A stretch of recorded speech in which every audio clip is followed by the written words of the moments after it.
Hey, what's going on, guys? Welcome back to another exciting head scratching episode of Insane Disappearances. I am your host Lamech, and today is going to be another jam-packed story. And what you're seeing here is a picture of the North Carolina Smoky Mountains, which is the area where a very infamous disappearance happened, and the name of the person is Dennis Martin. Yes, Dennis Martin, the same young boy that David Paulides has occasionally mentioned. Well, mentioned a lot in a lot of his uh, interviews on Coast to Coast AM, which is really one of the very first stories that he would always mention because it was so strange on how he disappeared. And today I am going to talk about that as well. I don't think I've ever covered his story before. I may have mentioned it in the past, but I didn't have detailed information on his actual disappearance. But I do have it today, so we're going to get started. As soon as I can pull up the information that I need, I will be good to go. Just give me a few seconds here. Alright, okay, here we go.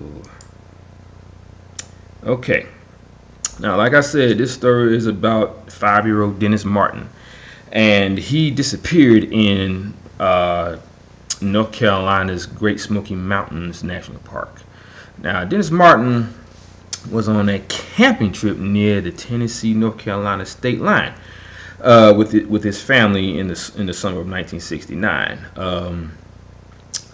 It was an annual Father's Day tradition, which is, I like that part. You know, I never really had those moments where I could spend a tradition on Father's Day with my dad. I mean, I did spend time with him, but that's pretty cool how they traditionally go out to the Smoky Mountains and spend time out there. You know, so I like that. But anyway, now all of the men in the Martin family headed to Smoky Mountain National Park to camp and hike. Now, Dennis and his brothers had planned to prank on the adults. They were each going to jump out different sides of the campsite and scare them. The things that kids do. You know, I can't say that I've actually done that, but in a place like that where it's open and you can kind of just be yourself and just have fun, run around, I can see why they would want to do that. So it's just typical kid-like fun. So yeah, that's pretty cool. Now it's a pretty typical prank that should have ended with some startled shouts and then a lot of laughter. Now the laughter ended very quickly though. And that was when everything really went crazy.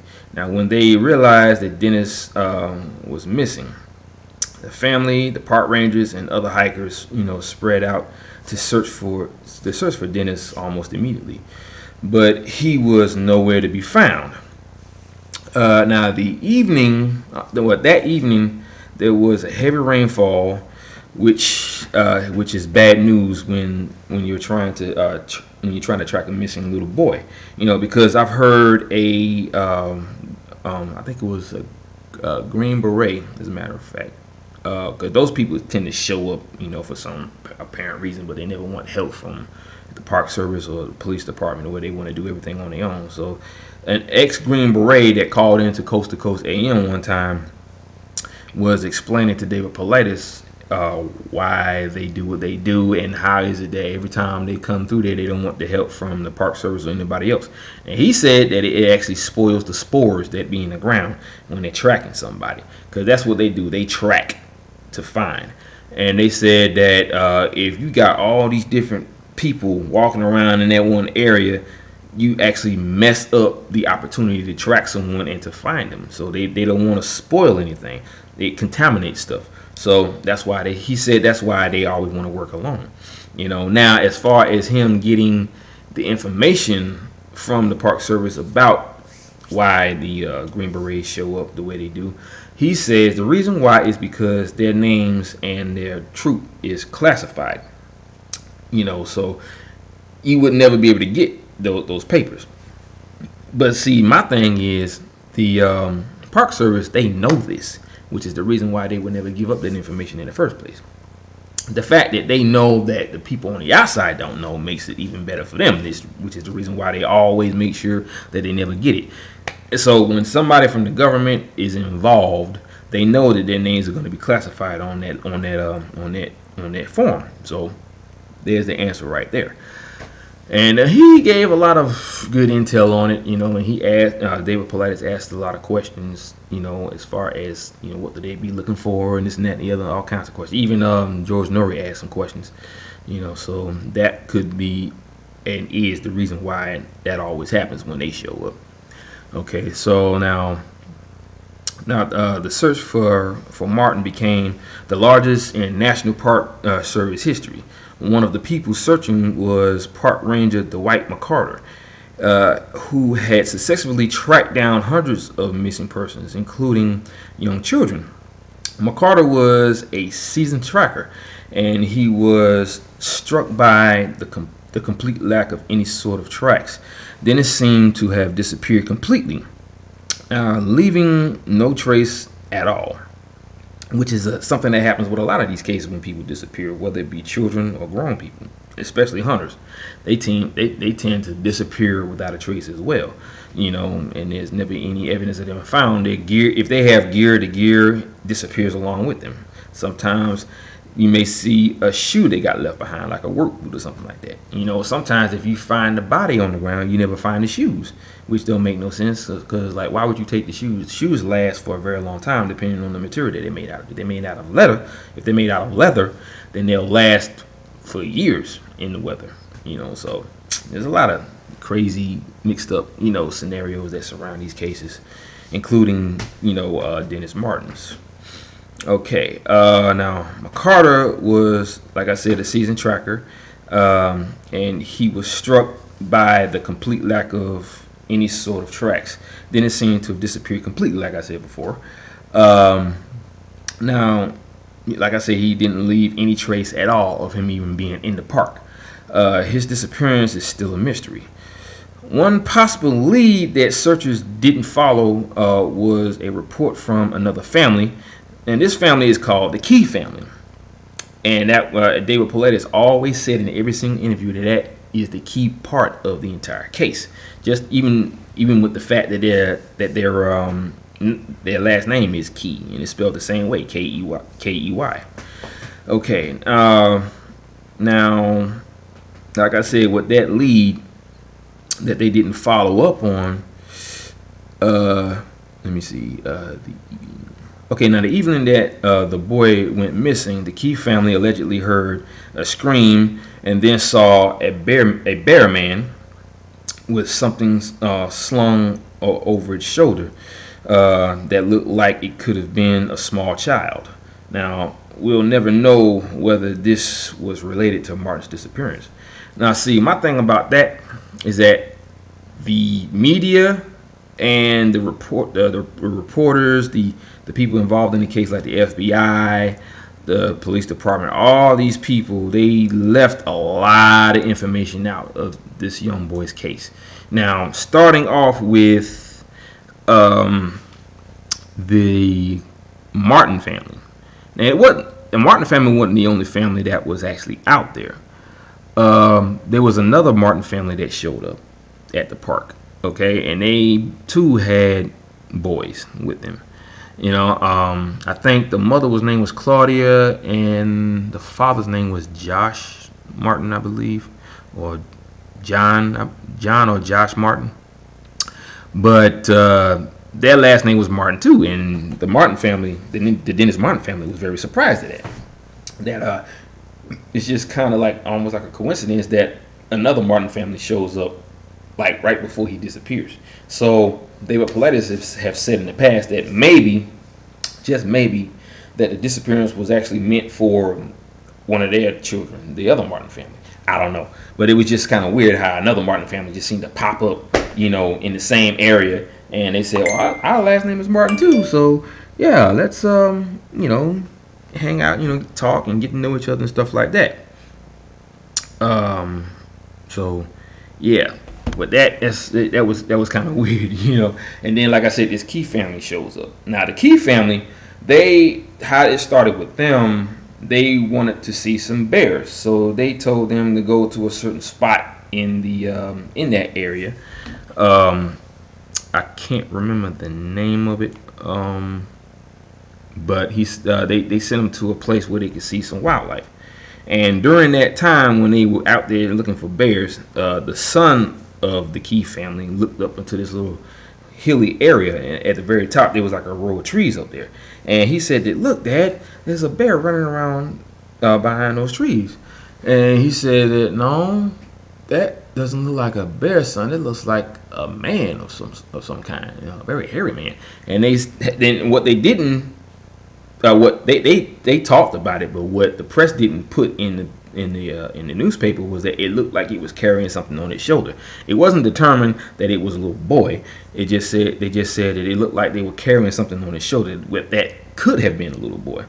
And the fact that you didn't hear the little boy scream was even more weird, because I would think that if they saw what they saw, you would hear the little boy screaming or crying as he's trying to hide, because they said that this thing kept ducking behind trees trying to keep itself hidden, and to this day it is a complete mystery as to what that was being carried on that thing's shoulder, because it was walking upright like a man, so it couldn't have been. Now I know bears, they stand upright, but they don't walk like a man or run like a man on just two legs. When they stand up, that's more like a defense mechanism to scare off certain other animals or people. They'll stand up on their hind legs and they go like this here, and they start growling and roaring and all that stuff, but other than that, that's it. And then they jump, they fall back down on full legs. So to see something like that, it had to be something a little bit more than just a bear. It could have been a Bigfoot. It could have been one. Now they said also that in that park there are stories of men that live off the grid. Wild men who probably let all their hair grow out all over their body. Now I'm not sure.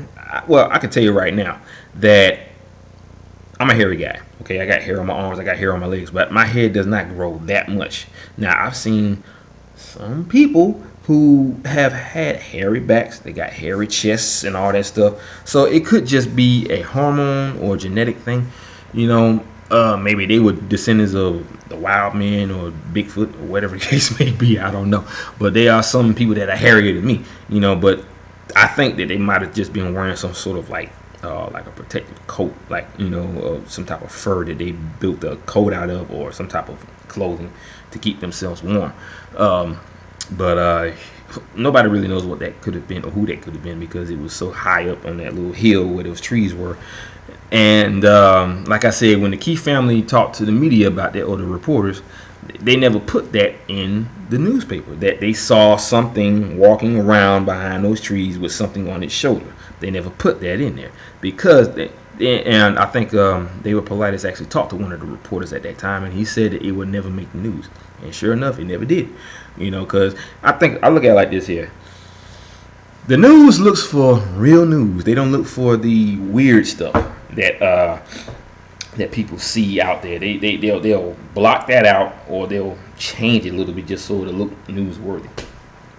But they won't never put something that could be put in a tabloid, on national news like that, obviously. So, but yeah, that right there is something that is very, very strange about his case and how he disappeared. Because, like I said, nobody really knows what happened. They just saw something, and it was always at a distance. And when you see stuff like that, you always see it at a distance. You never see it up close and personal. Because I guess at that point you would also be the one that's being taken. But a lot of these things, when people have these sightings, it's always at a distance. You never really see a good, clear, sharp view of what is happening. That's why, like I said, they saw it from a distance. It looked like he was carrying something on his shoulder, and he probably was. It could have been another animal. It could have been that little boy, Dennis Martin. But ever since that viewing of what they saw, he's never been found. Now, did this wild person or Bigfoot or whatever use him as food and ate him alive? Nobody knows, because his body has never been found, his clothing has never been found, and this happened in 1969. So you would think they would have found something by now. Maybe they did, but they're probably just not saying anything about it. But I can tell you right now, Dennis Martin's father has been lied to since day one when he first disappeared. They tried, because there was a point where they said that they can track him a certain way, depending on where he was going. They said that the numbers didn't match and all this stuff, as far as how far he could have traveled in such a short time. And the FBI tried to say, well, don't worry about it because the numbers don't match. And he started getting pissed off because he said he was told that he would be kept in the loop about everything, and that didn't happen. You know, as soon as they found out that something like that happened in that park, they just shut right up. They didn't tell him a lot of stuff, and they lied to him from day one. And he was getting very angry, and he had to live out the rest of his life as a saddened man because his son wasn't by his side. He died too back in 2015, still distraught about what happened to his son. You know, him and his wife, they became secluded, you know, from the rest of, like, I won't say completely from the rest of society, but his family was totally destroyed, as well as him and his wife, and they vowed never to talk about it ever again after what happened at that park. So David Paulides actually went to him at one point after he found out about the case, and he asked if he could speak to him for at least about 15 minutes. And he was telling him that he promised his wife that he would never talk about it again because it completely destroyed us and all this stuff. And he said, please, I've traveled all this way just to talk to you. Just give me 15 minutes and I'll be out of your hair. Okay? And he started asking him a bunch of questions, and he said, is there anything in this case that I need to know that was never put in the newspaper? And he was like, wow, nobody's ever asked me that before. And I was like, okay, well, you remember the Key family? He was like, yeah. And they said, well, did you know that they saw something at the top of a ridge that was covered with trees? Yeah. Do you know what that something was? He was like, no. He said, well, they said that they saw something standing upright, ducking behind trees, and it was carrying something on its shoulder. And they said, you think it could have been your son? He says, possibly, but they never printed that in the paper. And he said there was a FBI agent that said that he was monitoring the case, and he found out that that particular FBI agent committed suicide. So he took the truth with him, you know.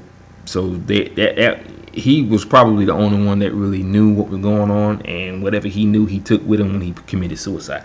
And obviously, whatever he either saw or knew, I think that he must have gotten so scared at the fact that this was at such a high level, more than what he could handle. He kind of freaked out and killed himself. I don't know. Nobody really knows why he committed suicide, but it is true. He actually did some digging and he did commit suicide. I even found some information on him myself, because I think they said his name was, what was his? I think they said I think it wasn't Agent U, because I think the guy that he talked about, his name was U. He was another person. I think he was a lawyer that was trying to keep him away from the Stacey Harris case, but I forgot. I'll have to find out what his name was. I have to listen to one of David Paulides' interviews, because, like I said, the Dennis Martin case is one of the very first cases that he talks about in every interview, because that case was probably one of the very first that was that impacting, you know, because it was a little child that just vanished. And because see, at first, you know, like I said earlier, they were, you know, playing pranks on the family and all that stuff, jumping out behind trees, but they were also playing hide and seek. And the other kids who came in, you know, the other Martin family, they were playing hide and seek. And Dennis Martin, he's a very smart man, and he was also a very good father. He watched his son run behind a bush that was a little couple of feet away from him. He watched him as he went behind that bush to hide, and he kept his eyes on that bush the entire time. Now, think about this. If you're a parent and you're watching your son go behind a bush, you're going to have your eyes focused on that one area and any area around that one bush. So you're going to make sure you see if something is coming up from behind him, or you're going to watch out for the rustling of like leaves on the side of him to see if someone's gonna come from out of that area to grab him. You're gonna be watching for all of that. Okay. He didn't see that at all because he had his eyes on his son the entire time, even when he went behind that bush.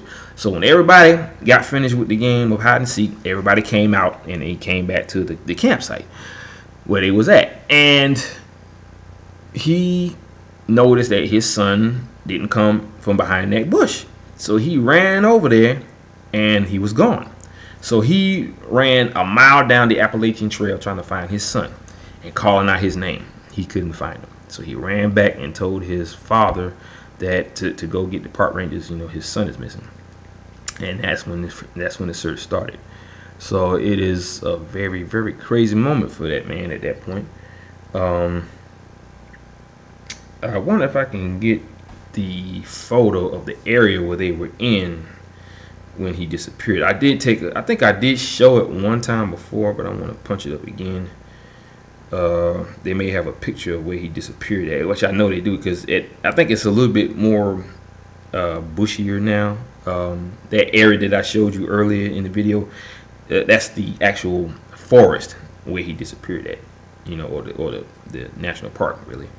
Okay, let me see. Oops, spelled it wrong. Okay, all I had to do was just type in his name.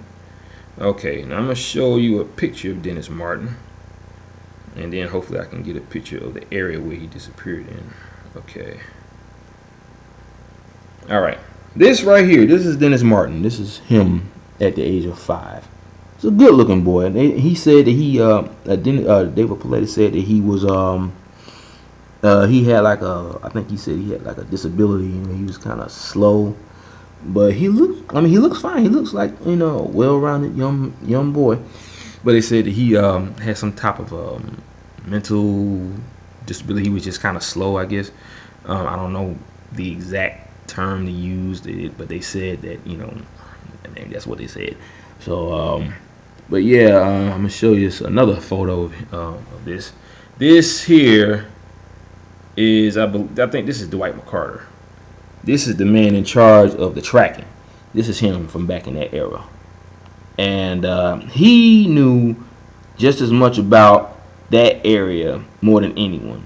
He could track anyone in that area. He knew that whole area front to back. So he could go in there and he can basically do a search that is probably better than anyone else that could have tried to find him.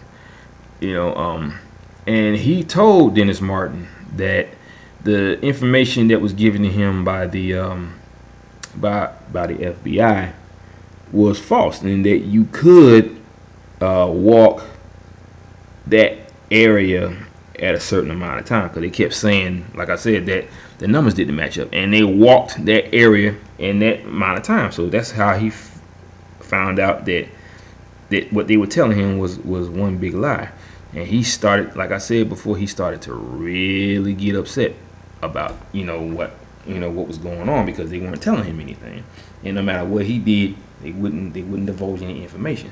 And the fact that the FBI was even there in the first place was even more strange, because first of all, anybody that knows anything about the FBI and how they search for people, if there is a crime committed dealing with a disappearance of a young child, that's the only time that they show up and actually look for that person. If there is a crime, if you are a person that just wanted to get away from everything and disappear, that is not an actual crime. You can do whatever you want. Now, as far as a child, that's completely different. Children don't just say, I want to disappear, I don't want to be around anyone anymore. You just, there's always going to be something involved in that, as far as a person or whatever the case may be. But in this case, there was no evidence of a crime. He just disappeared.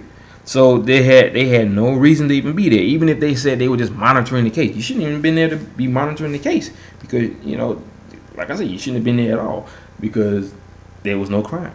But that's what they do.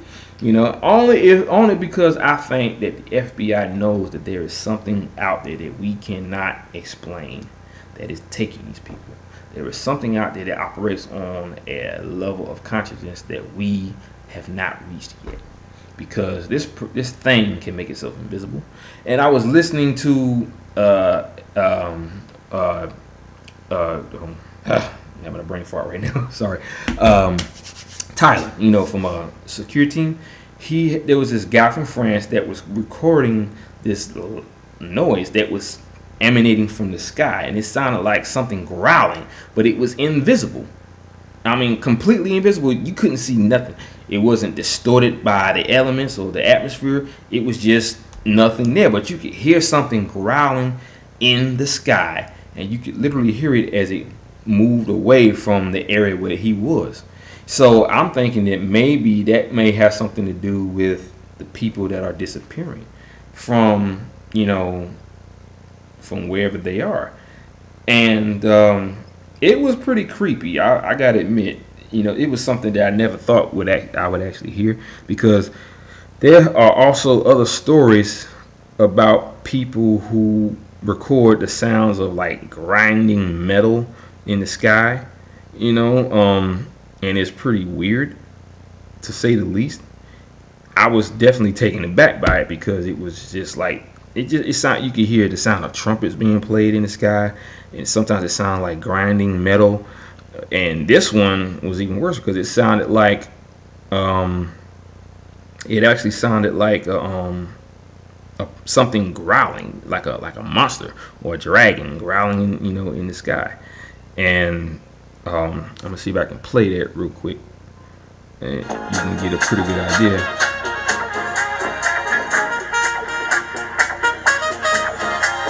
Papa was a Rolling Stone. I love that song. Anyway.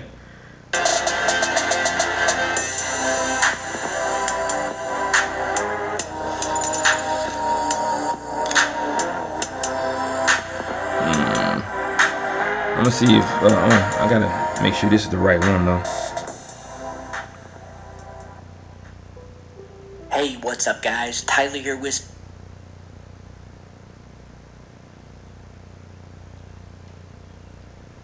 for sending this over. And no, in other that's news, not it.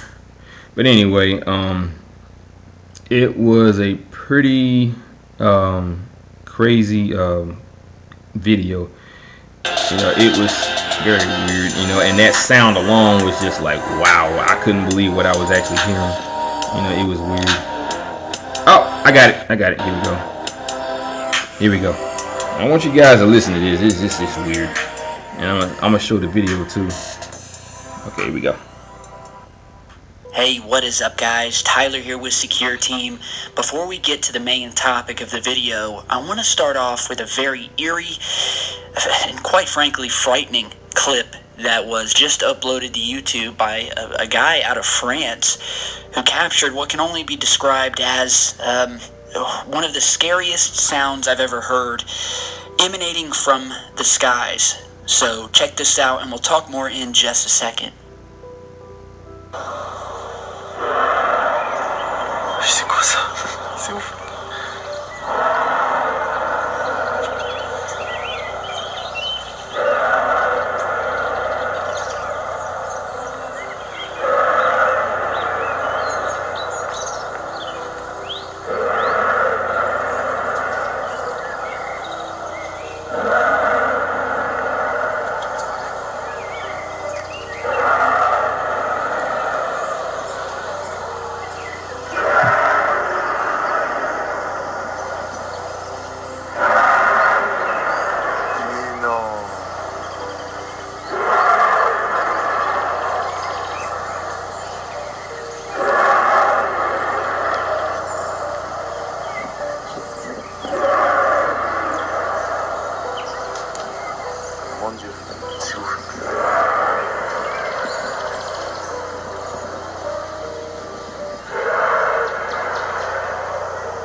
tuned.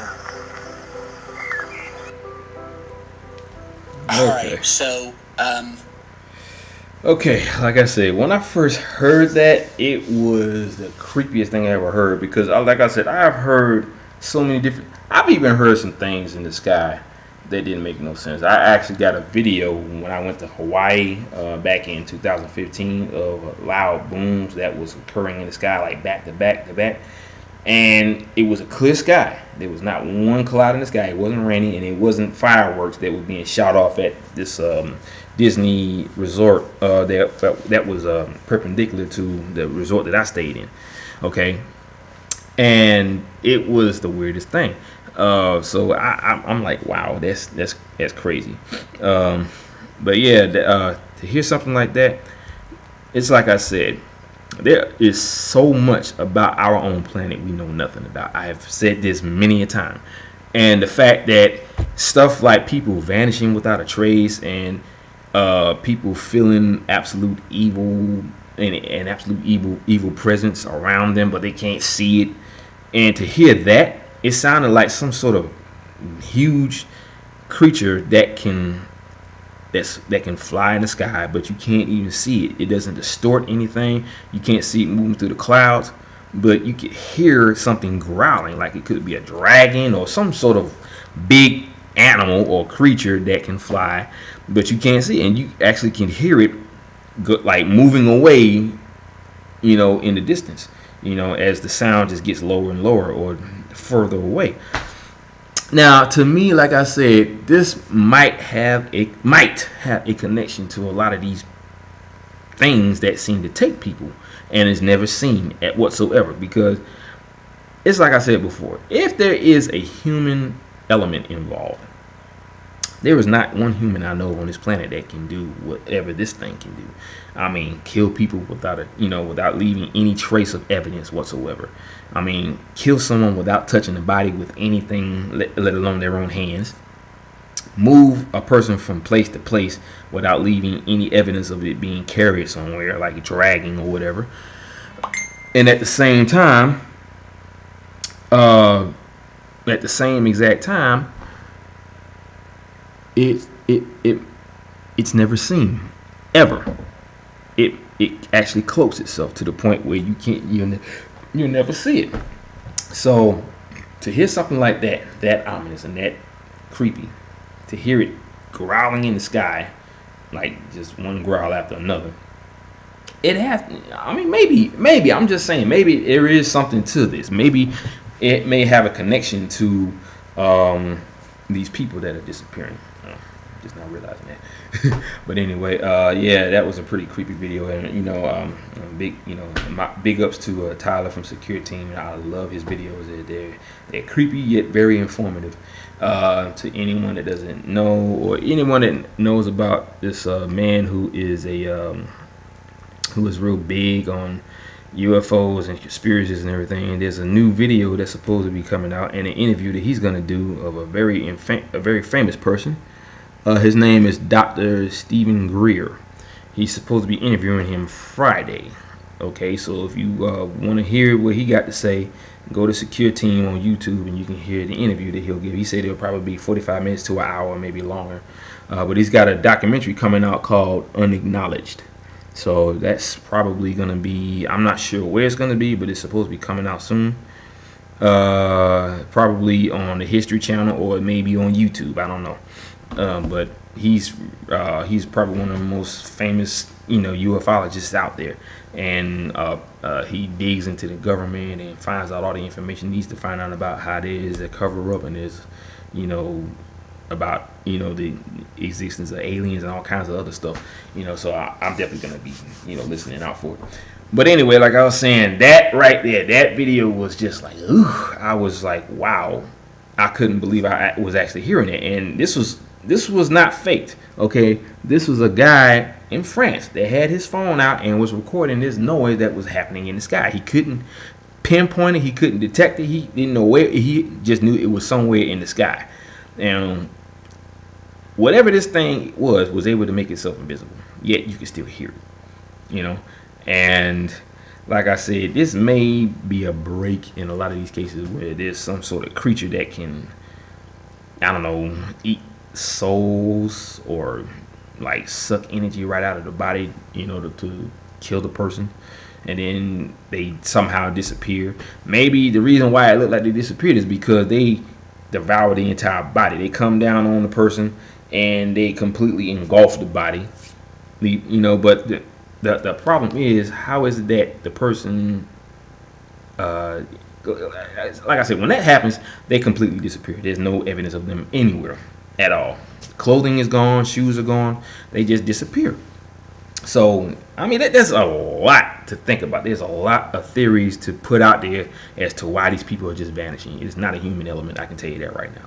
I'm just being completely honest. I don't believe that a human can do something like that without leaving any evidence. I've never heard of any case of a person that could do something like that. Now, there are cases, I'm not going to lie, there are cases of people who commit a crime and they are never found, or they're not found for like maybe years. Like, let's see, you got the Eric Rudolph case. You got Jack the Ripper, who has never been found until like 300-400 years later, when he finally realized that the person that was doing the killings was an actual doctor.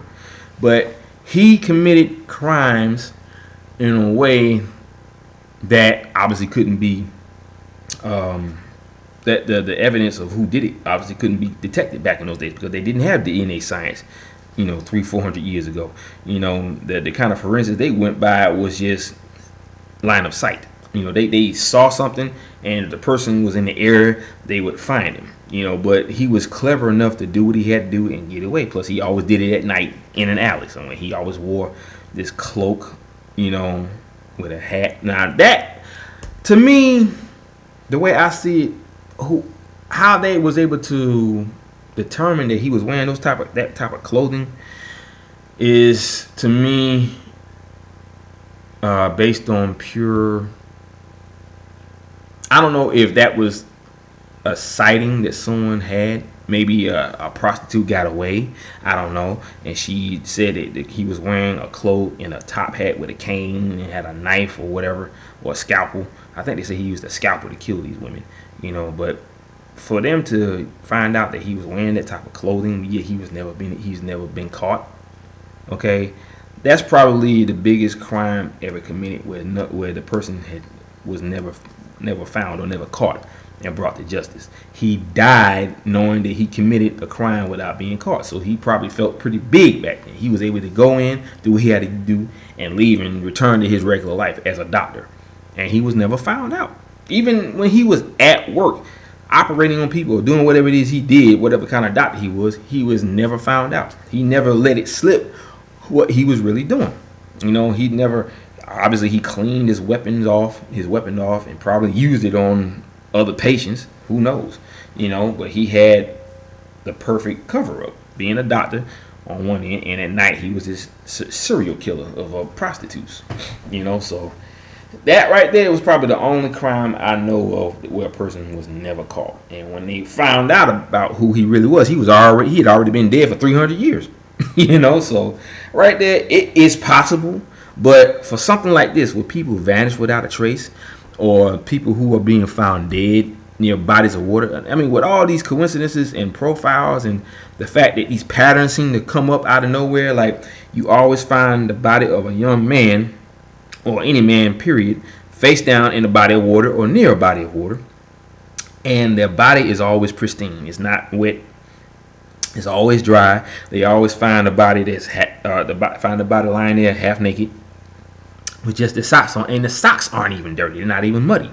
So it's like they took off the shoes, they took off the pants, and left the shirt and the boxers on, and they carried the body to where they wanted to carry it to, and they just placed it down from above and laid it there. How can a human do that? And how can a human carry a body that heavy from point A to point B without tiring him or herself out? It just doesn't seem logical. So anyone that may say that there is logic in these cases, or anyone that may say that I'm not using any logic, there is no logic in a lot of these cases. It really isn't. I try to use logic. I try to, put my best foot forward and say that maybe it is this, maybe it is that. But when you read the evidence, it doesn't say that, it doesn't give you any type of information that tells you that somebody did it. You know, these are a lot of illogical cases right here. You know, so I'm just saying, you know, I respect anybody's opinion about anything. I bring that to the table. I say, whatever you got, bring it, and I will post it, and I will say, okay, maybe you're right. I have done that in the past. But when it comes to cases that don't have that in it, I have to use any kind of crazy theory I could think of that would fit the mysterious criteria that surrounds these cases when people are being found dead with no cause of death. What else could it be? I'm just saying that's what this channel is all about. It's all about, you know, using your open mind to come up with a theory that can fit the criteria of all these weird cases. That's what this channel is all about, and that's what I'm bringing to the table. That's what I want you to do. I want you to open up your mind and realize that there is something bigger than just logical reasoning. I'm just saying, you know. But anyway, that's my time on this case. I got more coming. I'm gonna try and see if I can get up some more information, probably within a few minutes, maybe an hour, and see what else I can come up with. And I'll post another video. So stay tuned. Keep your eyes open. Keep your ears, you know, tuned in to my notification chimes. You know, hit me with a thumbs up if you like my video. You know, if you don't like it, that's fine too. You know, I can't please everybody, you know, but you know, like I said, if you like the video, you know what to do. You know, hit me with a thumbs up, subscribe to my channel, tell your friends about me, and have a great day. I got to go. Aloha, mahalo, and ahuiho. Peace out, guys. Love you.